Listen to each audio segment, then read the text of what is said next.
सावन पुत्रदा एकादशी। हिंदू धर्म में सावन पुत्रदा एकादशी का विशेष महत्व है। यह एकादशी श्रावण मास के शुक्ल पक्ष में आती है और इसे संतान प्राप्ति के लिए भी उत्तम माना जाता है।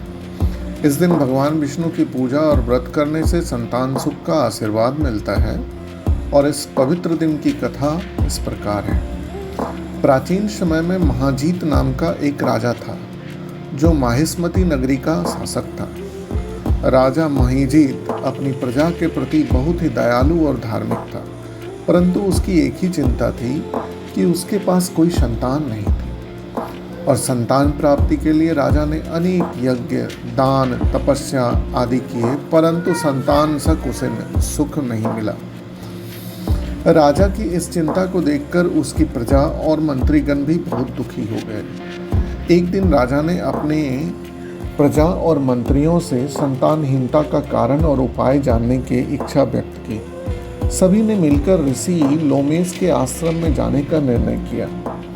ऋषि लोमेश अपने तपोबल और ज्ञान के लिए प्रसिद्ध थे। जब राजा उसकी प्रजा ऋषि के पास पहुंचे तो उन्होंने अपनी समस्या बताई। ऋषि लोमेश ने ध्यानमग्न होकर राजा महिजीत के पूर्व जन्म के कर्मों का अवलोकन किया। उन्होंने बताया कि पूर्व जन्म में राजा महिजीत एक निर्धन ब्राह्मण था। एक दिन वह जल की खोज में तालाब पर पहुंचा, जहां उसने एक प्यासे बछड़े को देखा। बछड़े की प्यास बुझाने के लिए उसने पानी देने से इनकार कर दिया और स्वयं पानी पी लिया। उसी पाप के कारण से इस जन्म में संतान सुख नहीं प्राप्त हो रहा है। राजा और प्रजा ऋषि से उपाय पूछे। ऋषि लोमेश ने बताया कि यदि राजा और उसकी प्रजा श्रावण मास की पुत्रदा एकादशी का व्रत करे और भगवान विष्णु की पूजा करे तो उन्हें संतान सुख प्राप्त हो सकता है। सभी ने मिलकर इस व्रत का विधि पूर्वक करने का निश्चय किया। सावन पुत्रदा एकादशी के दिन राजा महिजीत और उसकी प्रजा ने उपवास रखा। पूरे दिन भगवान विष्णु की पूजा की और रात भर जागरण किया। उन्होंने भगवान विष्णु के नाम का जप किया और उनसे संतान प्राप्ति की प्रार्थना की।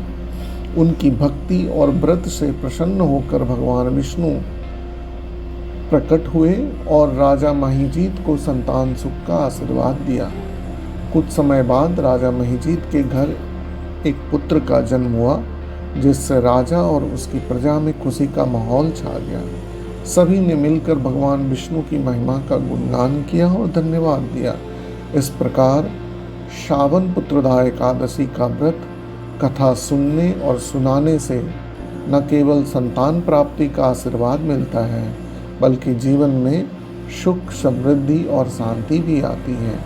यह व्रत उन दंपतियों के लिए विशेष रूप से महत्वपूर्ण है जो संतान प्राप्ति की इच्छा रखते हैं।